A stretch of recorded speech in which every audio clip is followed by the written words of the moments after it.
Okay. Good morning, everybody.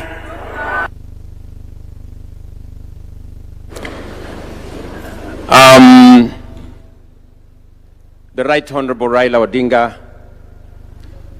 Baba himself,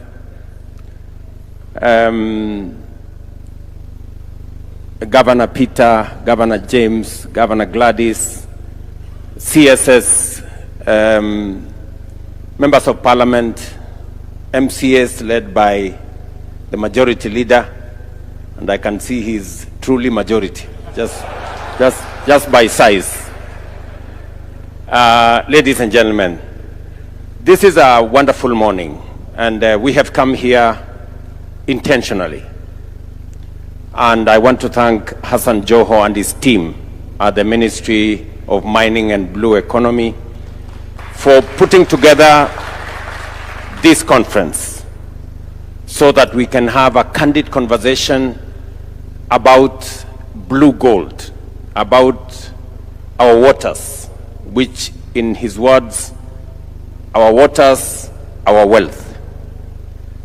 The blue economy space hasn't been developed sufficiently to contribute meaningfully to both our gross domestic product, but also food security, jobs, and to our economy. And it is the reason why it became necessary to organize this sector better. And I will just give you a summary of what has happened over the last 3 years. Guda here and his team of beach management units will tell you these beach management units for a long time were social organizations dealing with social issues, organizing a funeral for a friend who has died, and many other things. But we realized that it is not possible to organize this blue economy and the fish sector without the ultimate stakeholders, that is the fisher folk. And to be able to organize this sector, it was necessary first to organize the ultimate stakeholders. And it is the reason why we took up the responsibility to transform the beach management units from social organizations into economic units.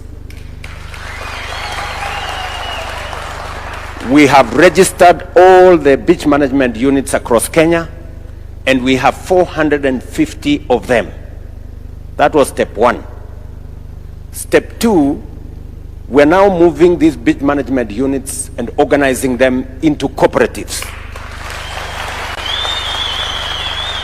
so that they begin to appropriate the place of marketing, of organizing the fishing, and also making sure that this becomes a commercial entity, and the beach management units, being cooperatives, can then begin to provide linkages for fishing, for making sure that the fish is processed, and ultimately the route to market. We have already completed the training and the movement of beach management units. Of the 450, 180 have already been trained, and they have already been registered as cooperatives. I am informed by Joho and his team that they will complete the process of training and transitioning the BMUs into cooperatives and economic units by July this year.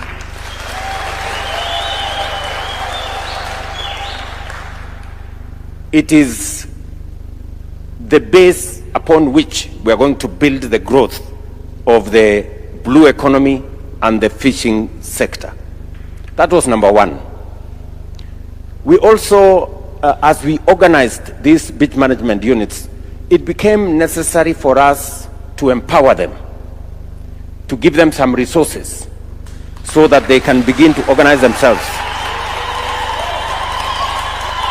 So far, Guda here, being the national chairman, will tell you we have already given grants to the BMUs that we have organized amounting to 3.2 billion shillings. There is still some money left, about 200 million for the ones that we have not reached out to. And it is our intention to build the capacity of these beach management units into cooperatives, and ultimately they will have SACCOs. I must congratulate Mboya and Mr. Oremo here, the chair of Mboya Beach Management Units, and also Governor Wanga for supporting the SACCO. Already the county government has given support to the SACCO of the fisher folk and the BMUs that have organized themselves into cooperatives and eventually have a SACCO. And apart from the grant, we're now organizing them, as I have said, to take the place and to work with us in the rest of the infrastructure that we are building to support the blue economy. I will give you 3 places where, as government, we are investing to make sure that this sector, the potential that exists in this sector, we can be able to unlock it. And just for numbers, so that you know where we are. Today, the fish space, the blue economy space, is contributing between 30 and 40 billion shillings. The potential is between 300 and 500 billion shillings every year. So in terms of where we are very far from attaining the true potential of the blue economy. And therefore it is necessary for us to build the blocks that will take us to unlocking the potential that exists in the blue economy. What are the steps we are taking? Number 1, it is necessary to build, as I said, capacity around the men and women in this space. That we have already done. Number 2, it is necessary to build the infrastructure to support this space. I was in Kabonyo with Governor Nyong'o. We are doing a fish fingerling farm there, hatchery, with the support from partners of 1.3 billion shillings. That will bring between 7 and 10 million fingerlings every quarter, so that we can support the production and development of fish. It will help us feed into fish cages and all the other spaces, the aquaculture space, including ultimately assisting us to restock Lake Victoria. That construction is going on as I talk to you. There is also a similar construction in Kwale, Namaret.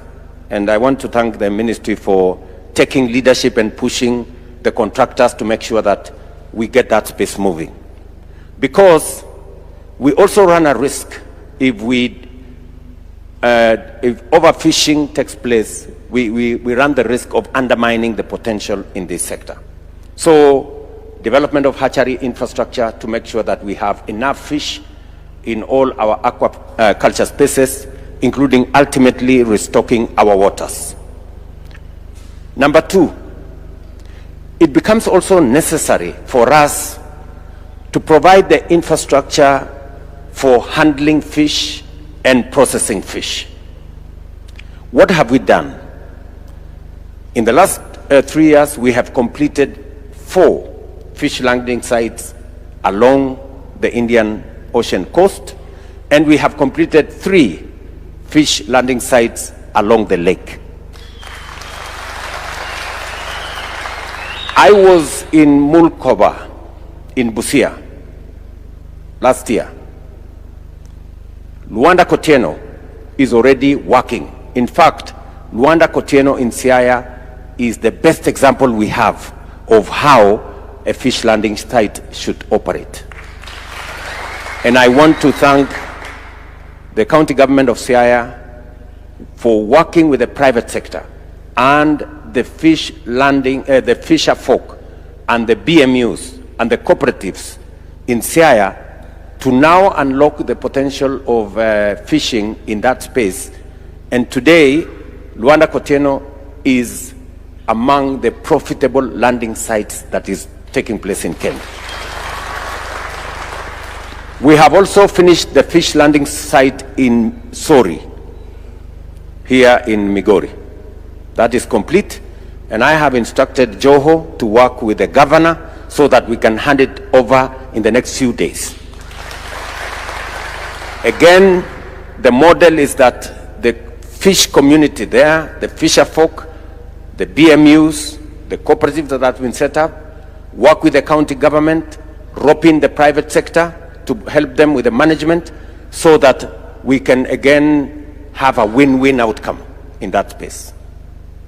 So already 4 are completed in the coast, 3 are completed here in Lake Victoria, and because we can see the potential that exists there, we're now building another 5 fish landing sites in the coast and 9 fish landing sites in Lake Victoria. We have committed 1.5 billion shillings, and we have the money, Joho has the money, to be able to build the 9 fish landing sites along the Lake Victoria shores. Here in Homabay,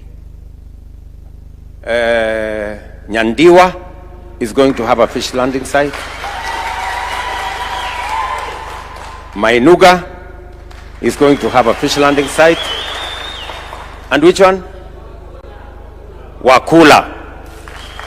So we have 3 fish landing sites, and we are committing 450 million shillings to build those 3 here in Homa Bay County. Nyasuna here keeps telling me that 70% of the lake is in Homa Bay.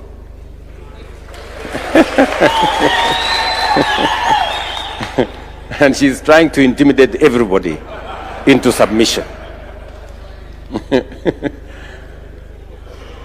So, my instructions to the ministry is that we complete the procurement. We've done the architectural designs. We're working on completing the procurement, and we should be able to build those fish landing sites in the next 1 year and complete them. All the 9, including the 3 in Homa Bay, as part of our plan to make sure that, 1, fisher folk have cold room facilities. They can have enough ice for them to go into the lake for 2-3 days, sufficient so that their fish don't get spoiled. There is also basic processing facility at the fish landing site, and organize the people in that space for marketing, including what we are going to be doing today, launching the fish market here in Homa Bay. So that is part of improving the infrastructure that is necessary for us to build this industry and sector into commercial viability. Number 3, it is also necessary for us to scale up and broaden the space around aquaculture. And here in Lake Victoria, fish cages becomes the next step. I'm very happy that already we have 50 units of fish cages, 54. We are in the process of procuring another 55. so that we can expand opportunities for production, commercial production here in Lake Victoria. And as you are aware, each fish cage can do up to 33,000 fingerlings and grow them in 7 months. We're trying to reduce on the time taken from 7 months to maybe 5 months. We're looking at research. Kefri is helping us with research so that we can have a quicker turnaround of the fish cages that we have. We're also looking at how do we enhance the motorability and mobility of our fisher folk. We already have distributed 120 fish boats in Mombasa and its environs. And with Kenya Shipyard, we are now working on developing a fish port that is suited to the waters of Lake Victoria. I am aware that many of the fishing boats now we have are the wooden ones. And we lose a lot of people. Almost 5,000 fishermen die every year as they try and earn a living because of capsizing and many of these other things. So we have asked the ministry to work with the shipyard so that we can develop fiber fish boats. I think we already have the first. We already have the first 4 that were done as models. We're going to see how they pan out, and then we will now work with the shipyard to make sure that we produce enough and replace all the dangerous wooden boats with modern fishing boats. So that exercise is ongoing as we work with the fisher folk and all the BMUs and all the cooperatives that have been built around that space. And then lastly is matter security. It is very important because there is a lot of insecurity in our waters.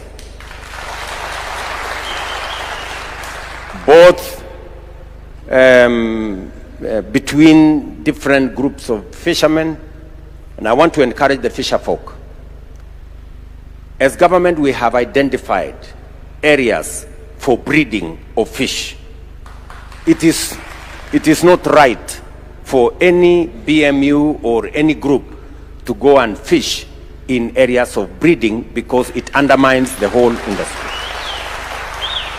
And I know that some of the fights occur when certain rogue groups try to go and fish in these identified areas. We are going to find a better way of securing those areas and managing those areas so that we reduce the conflicts between the different groups. But we know also that we have serious security issues as a result of our neighbors.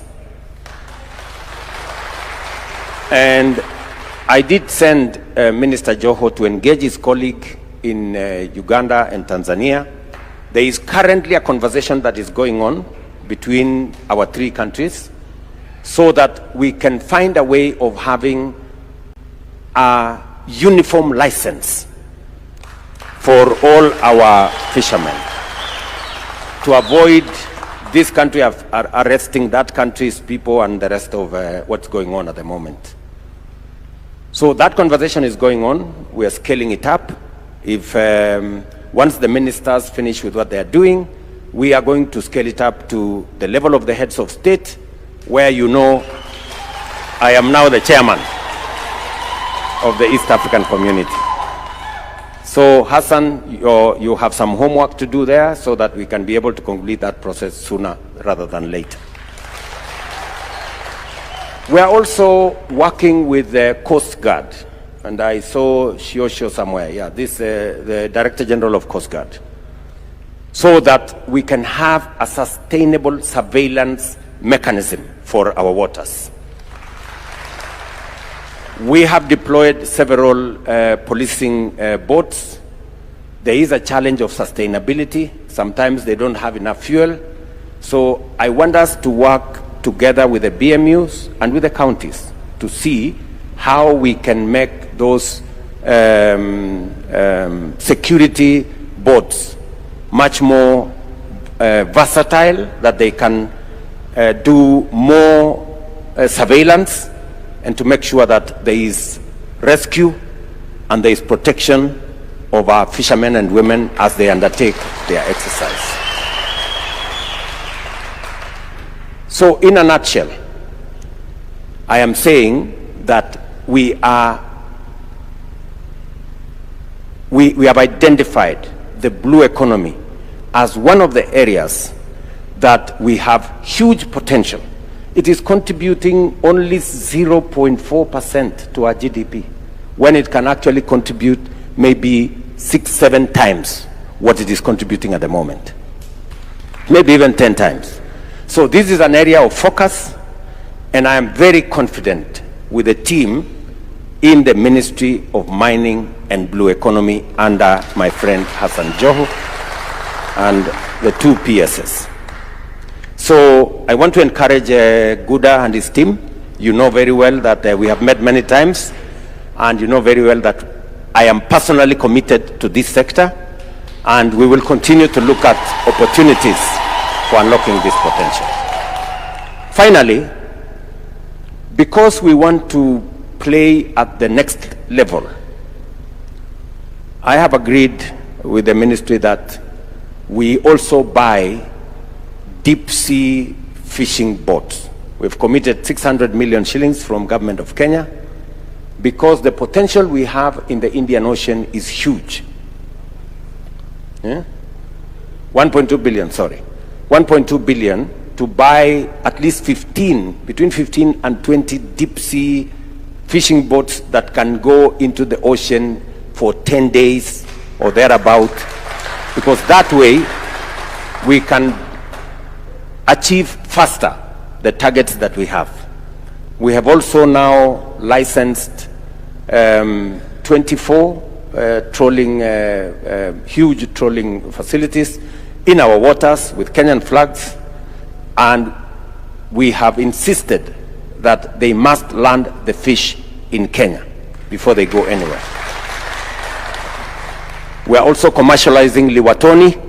I have agreed with Joho that there is no reason why we should continue putting public money in some of these facilities. The private sector can do it better. So we are working on that, and many of the other facilities that we have. And I want to encourage the fisher folk and our partners at the county that let us mainstream the participation of the private sector, so that we can leverage on making sure that these facilities we are building make sense to the fisher folk and to our overall plan of unlocking the potential that exists in the blue economy space. I don't think I have forgotten any issue that I needed to say. I got some notes here. Let me see. Yeah, I think generally I have said what I wanted to say today on this very important conference, and therefore, just to give you my assurance and that of the government of Kenya, working with all our counties, that the blue economy space will not be left behind again. We are stepping up, and we want to unlock the potential that exists in this place. And I must congratulate Mboya University for taking up the challenge of being the blue economy university. We're going to support this university, build the necessary infrastructure to train the highest quality of men and women and human capital in the blue economy space. So with those many remarks, the rest of the issues, and that is why we themed this year's Madaraka a blue economy Madaraka. And it is a blue economy Madaraka because Homa Bay is the best positioned place for us to have a blue economy Madaraka. And I want to say I'm truly grateful to the people of Homa Bay, to the county government of Homa Bay and all the leaders in this region for putting together this Madaraka celebration that now looks like will be among the best organized.